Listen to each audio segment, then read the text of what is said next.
Some places seemed to carry an eerie loneliness, as if time had frozen there. During the day, everything seems normal, but at night, when the movement fades and only the echo of one's own footsteps remains, the feeling changes.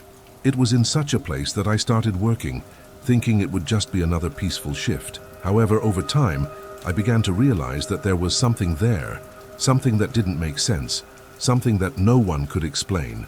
Good evening. My name is Ricardo, and I want to share an experience that has haunted me for a long time. Maybe it was all in my head, but to this day, whenever I think about it, I get that strange chill all over again. I began working as a night security guard in a partially decommissioned office building in downtown Sao Paulo. To be honest, I never liked night shifts. The building was massive, but only a few floors were still in use. The rest had been abandoned for years. At first, I thought it would be a peaceful job. After all, who would want to break into a nearly empty place? But soon after my first few shifts, I noticed something odd. The elevator panels seemed to move on their own, especially in the dead of night. The unsettling feeling of standing there, watching the floor indicator light up with floors that were no longer in use, gave me the chills. No one ever entered or exited, yet the elevator would rise and fall, its doors opening at the ground floor with no one in sight. One of the older doormen explained that this was a normal occurrence, caused by electrical faults, but I couldn't shake the feeling that there was something else at play, like every time the doors opened, an invisible presence was either entering or leaving. Over the following weeks, other events started to unsettle me. Sometimes, while monitoring the security cameras, I'd see strange shadows passing through the hallways of empty floors. But when I went to investigate, I found nothing but corridors filled with the musty smell of decay and dust. One particular night, I swore I saw a shadow standing in front of one of the glass doors on the 7th floor. But when I got there, the place was completely deserted. The guard from the previous shift had mentioned hearing strange noises from within the walls, like something was moving inside them. However, he brushed it off as a usual occurrence and assured me I would get used to it. The most disturbing part was that after he said this, I felt like the whole building was watching me, almost as if it were waiting for my reaction. The silence was so thick, it made me hear the pounding of my own heartbeat. Despite this, I tried to maintain a professional attitude, pretending it didn't affect me. But things truly escalated when I started hearing a voice over my radio, calling my name. At first, I thought it was one of my colleagues testing my nerves, but the voice didn't sound like anyone I knew. It called out Ricardo in a slow, almost pained tone, and always in the middle of the night. I asked the other guards if anyone was messing with me, but they all swore they had no idea what I was talking about. They even laughed, suggesting the building was playing tricks on me. When I told one of the older janitors, he simply shook his head and told me that many strange things had happened there over the years. I didn't fully understand what he meant at the time, but his concerned expression stuck with me. I began to sleep poorly, waking up drenched in sweat from strange nightmares I couldn't quite remember. A week later, I made the unfortunate decision to check the top floor, where there had been reports of lights flickering on the security cameras. The janitor had warned me that this specific floor had been locked for years because it was decommissioned and no one cared to renovate it. Still, I felt an odd curiosity, almost like something was calling me, urging me to explore. After hearing the voice on the radio again, I decided to go up. When I arrived, the atmosphere was even heavier. The hallway was long and dimly lit, with lights flickering on and off. The air was thick with the smell of mold, and I could see the dust suspended in the air as though no one had stepped foot there in ages. It was then that I heard a persistent phone ringing, though I had no idea where it was coming from, since that floor shouldn't have any working phones. But the sound kept echoing, drawing me toward the end of the hallway. My heart was pounding so hard I could barely think, but something compelled me to keep going. When I reached the source of the sound, I found a dusty glass door that opened with a light push. Inside was an old desk, and nothing else, except for a black rotary phone ringing endlessly on the counter. I hesitated for a moment, but couldn't resist the temptation to pick it up. The instant I did, the ringing stopped. On the other end, there was only heavy breathing, as though someone was very close to the microphone, but no words, just rapid, labored breaths. The suffocating silence made me drop the phone immediately. My first instinct was to run, but I still wanted to understand how an inactive phone was still working. I remained calm and tried to check if there were any wires attached to it, but everything was tangled in the wall, covered in cobwebs. It didn't make sense. Suddenly I heard heavy footsteps in the hallway, boots echoing on the floor. I froze. unsure whether to call for help on the radio or stay silent. But when I gathered the courage to peek through the door, there was nothing, just emptiness. Still, I swore I saw a shadow at the end of the hallway turning the corner. I didn't want to take any chances. I left everything behind and rushed out of there. This experience haunted me so much that I went back to talk to the janitor. He sighed heavily and shared with me that years ago, an employee had died in the elevator shaft. It was said to be a maintenance accident, but the circumstances were never fully explained. The janitor mentioned that after that incident, the building was never the same. Many people reported hearing chains dragging, doors opening on their own, and, most disturbing of all, the elevator moving without anyone inside. He told me that any company that tried to rent space above the 10th floor gave up quickly, citing safety concerns and unreliable power. That was how the building had ended up mostly abandoned. Hearing this sent a chill down my spine. It felt like the story was repeating itself with me. After that conversation, I started paying even closer attention to the elevators. Every time one reached the ground floor without anyone calling it, I felt a shiver down my neck. One night I checked the camera logs and saw something unsettling. In several recordings, the elevator doors opened randomly on different floors. For a few seconds, a shapeless shadow appeared in the doorway, as though it were peering out into the hall. It was impossible to make out any human form, but it was large and dark, as though it absorbed all the light around it. The most bizarre part was that, at the exact moment the shadow appeared, the audio recorded a faint static noise, almost as if someone was trying to speak but couldn't. This gave me a sinking feeling in my stomach and made me question whether I should continue working there. As each shift passed, I became more paranoid. I even asked the maintenance technician to check the elevators, but he assured me everything was functioning normally, claiming there were no faults that would explain the random movements. Yet around 3 a.m. I almost always heard the elevator ding and the doors opening to an empty lobby. Sometimes I would go down to check, but all I found was silence, as though the building were daring me to uncover what was going on. The more I tried to rationalize it, the more the building seemed to respond. Lights flickered more frequently, doors slammed shut on their own, and my radio kept whispering my name at random moments. I began to feel like I was being watched, even though I was surrounded by security cameras that should have made me feel safe. A few days later, I finally spoke to an old resident who always chatted with the janitor in the afternoons.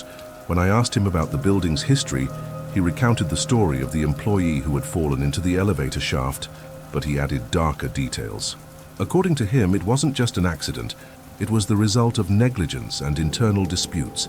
Rumors claimed the man had been locked in there to prevent him from exposing unsafe working conditions. There was never any concrete evidence, but the residents swore that ever since, the spirit of that employee had been wandering the abandoned floors, restless and unrelenting. He also told me that many times, attempts had been made to seal off the elevator where the accident occurred, but something always made the doors open on their own. It was as though the building refused to keep them closed. These revelations rattled me, and I began having increasingly vivid nightmares, always involving the elevator shaft and a suffocating sense of being trapped. I would wake up drenched in sweat, with the sound of someone calling my name, but it was hard to tell whether it was from a dream or reality. One night, I decided I needed to take action. I talked to my supervisor and made it clear that I couldn't handle being in that environment much longer. He nervously laughed and suggested I take a few days off if I was so shaken. But I didn't want time off. I wanted out. I was determined to quit and find a new job, anything that didn't involve walking alone through abandoned hallways at night. However, before I could hand in my resignation, I reviewed the latest night footage to complete my routine report. That's when I saw something that shook me to my core. In every shot where I appeared entering the elevator, a strange dark shape was reflected in the mirror, as though it had been standing next to me the whole time, silently watching me. There was no face, no defined outline, but it was unmistakably a presence beside me, motionless, staring at me without a word. I replayed the footage over and over, trying to find a logical explanation. Light reflection, interference, anything, but nothing made sense. That thing was simply there, appearing and disappearing the moment the doors closed, leaving me with the feeling that I was never truly alone. At that point, I knew something supernatural had latched onto me, or at least onto the elevator. I couldn't think straight anymore. Every noise made me jump, and every time the radio crackled, my heart nearly stopped. Still, I had to finish the shift, as I couldn't just leave without telling anyone. The hours dragged on painfully, and I felt the building breathing, creaking, and groaning more intensely as the end of my shift approached. I mustered the courage to go back up to the recording floor, determined to gather the tapes as proof that I wasn't losing my mind. It was then that I heard that same phone ringing one last time, echoing through the dark corridor. My mind froze. It made no sense for the phone to be ringing again in that abandoned floor, but I knew it was the same room. I tried to ignore it, but the sound was hypnotic, each ring resonating deep within me. Against my will, I started walking toward the source of the noise.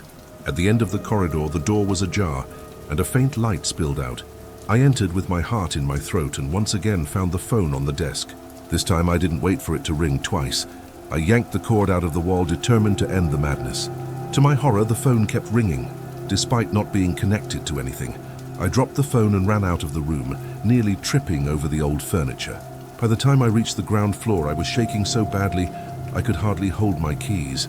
Without a second thought, I grabbed my things and went straight to the supervisor's office to quit. I told him everything that had happened, the footage, the phone ringing, the shadow in the reflection. He looked at me with a mix of pity and disbelief, but he didn't try to stop me. He simply handed me a resignation form, saying I had every right to leave. As I filled it out, I felt the dark presence growing closer, as though it didn't want me to leave. The silence in the hallway was so deep that even the slightest sound felt like a scream. When the elevator dinged across the lobby, I nearly jumped out of my skin. I thought about finishing my shift, but it was too late to change my mind. I walked out of that building at dawn, swearing I'd never return. But I took the tapes and all the strange recordings with me. When I got home, I reviewed the footage one last time before turning off my phone. And that's when I saw it. Each time I appeared in the elevator, the shadow in the reflection got closer and closer, as though reaching out to me. A chill ran through me, and I couldn't watch any longer. I saved everything onto a USB drive and kept it, but ever since I've felt like something is following me, watching me from the streets, peering through windows. Maybe it's just paranoia, but every time I hear an elevator ding or smell mold, my heart races. To this day, no one has given me a convincing explanation for what happened in that building.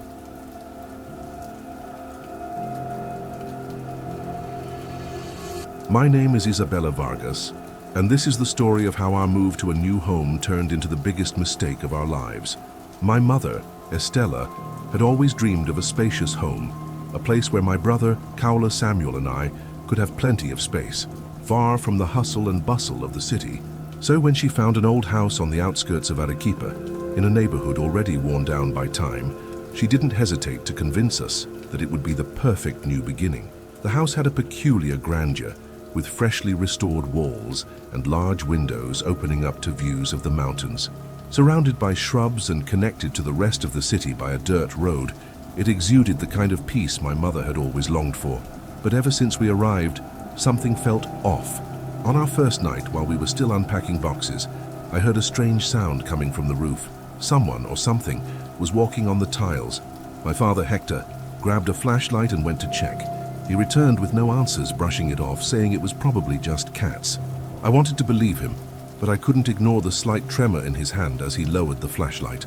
Hours later, I woke up to the sound of footsteps in the hallway.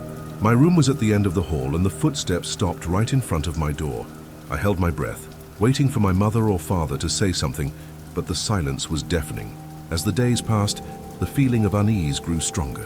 One afternoon, while Samuel was playing in the living room, a sharp sound came from the kitchen.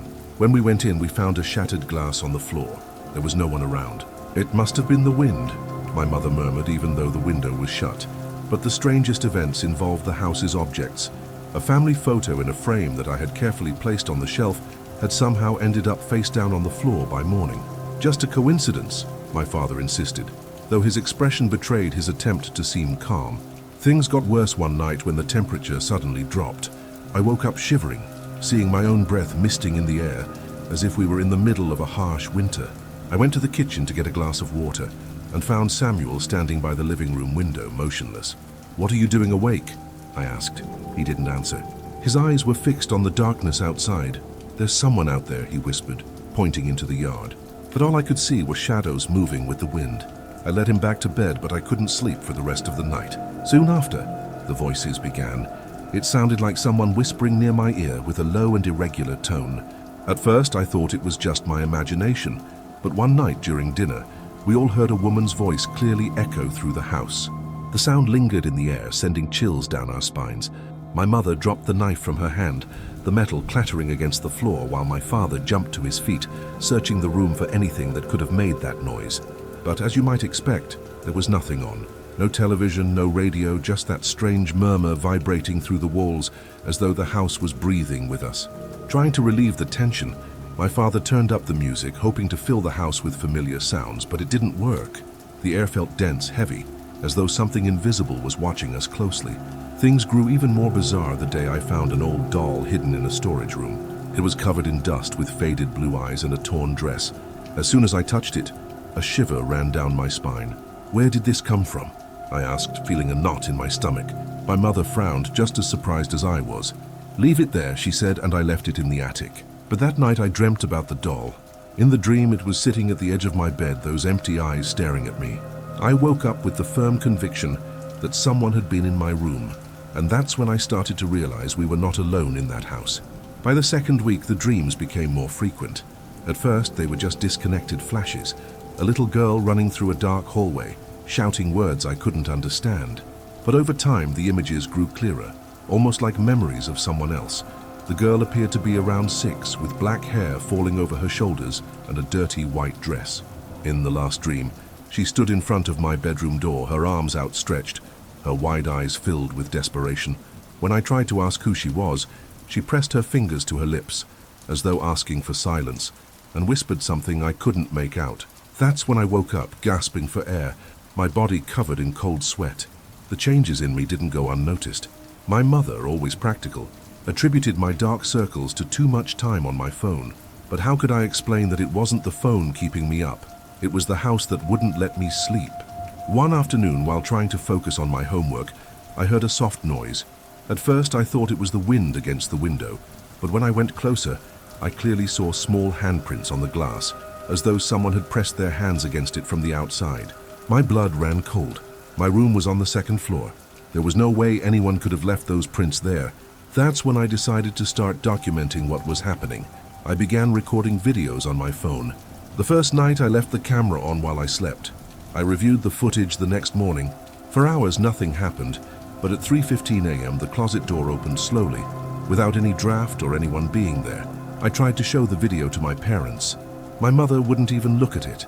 "You're becoming obsessed with these things," she said, washing the dishes so forcefully that she broke a plate. My father, on the other hand, asked me to send him the footage. That night, I heard him arguing with my mother. "This isn't normal, Estella. Something's wrong with this house.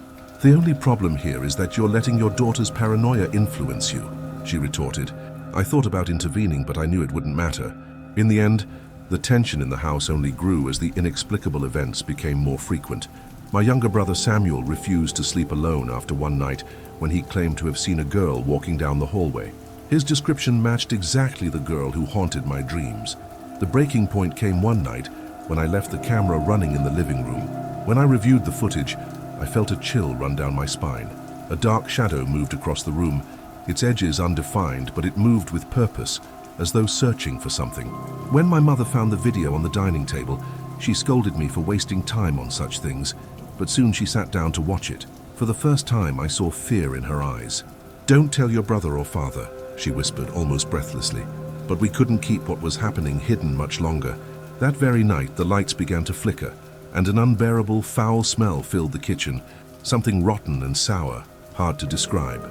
My father had to open all the windows. "What is that smell?" he asked, holding his nose. I already knew. This was just another warning.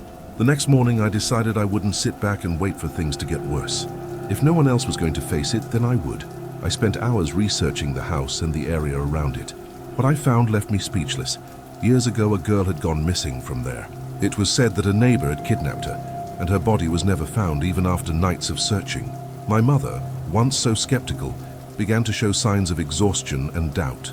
One morning, while we were having coffee, I overheard a low conversation between her and my father.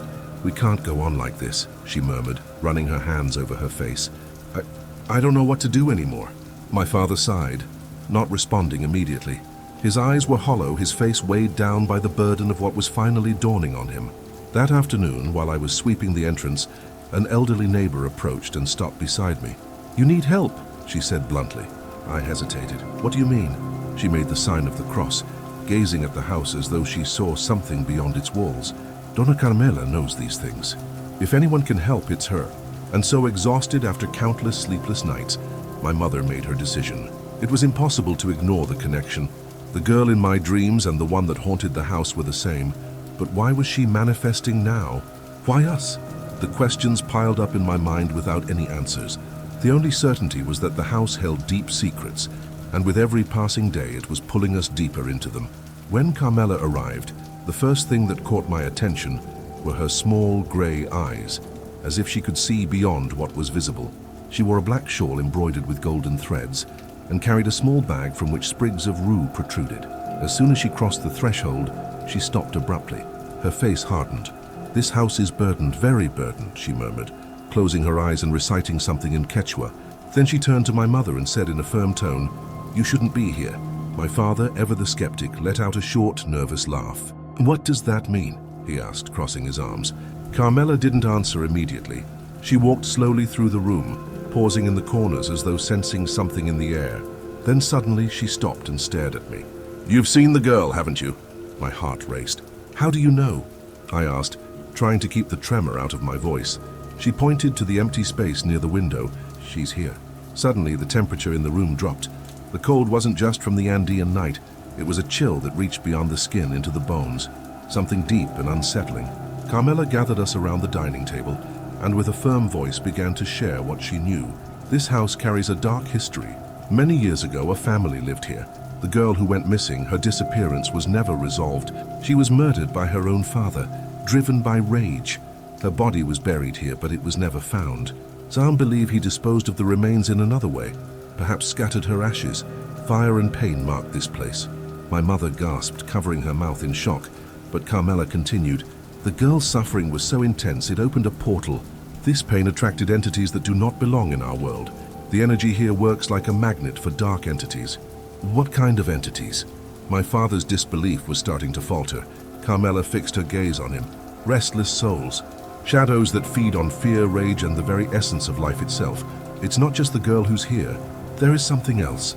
Something that won't allow you to live in peace." That night, Carmela insisted we needed a protective ritual. She warned us, however, that the only true escape would be to leave the house. As she set up candles, incense, and a handful of earth from her bag, she asked us to stay together in the living room. The air seemed to grow thicker as she murmured prayers. The shadows on the walls appeared to come alive, shifting for no reason. The smell of sulfur filled the room. Suddenly, one of the candles went out despite there being no draft. "They don't want us here," Carmela said tensely. "Something is watching us." It was then that a loud crash came from upstairs, making us all jump. It sounded as though a heavy object had fallen, but when we checked, nothing was out of place. My younger brother Samuel started crying, and my mother tried to comfort him, though her fingers trembled. Then we saw it, standing in the doorway to the living room. A tall, formless silhouette, a dark shadow that seemed to swallow the light around it. There was no face, just an oppressive presence looming over us. "Don't move!" Carmela screamed, but it was impossible to stay still. The entity advanced, and an overwhelming pressure filled my chest, as though the air was being drained from my lungs. The rue in Carmela's hands began to burn, releasing thick, suffocating smoke into the air. "Get out!" Carmela shouted, waving the rue toward the shadow. The figure slowly retreated and disappeared, but its presence lingered. That night no one slept. We huddled in my parents' room, unable to relax for even a second. I had never felt such raw, visceral fear. When morning came, Carmela gave her final verdict. "If you stay here, you'll be marked. The girl only seeks justice, but the other entities want to destroy you. There's nothing more that can be done."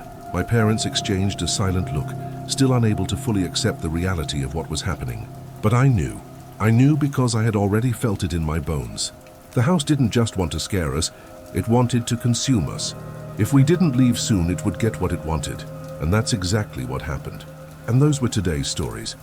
Have you ever heard any stories similar to the ones told today? Let me know in the comments which of the 5 stories caught your attention the most. If you liked it, don't forget to like and get ready, because in the next video, I'll bring more disturbing stories.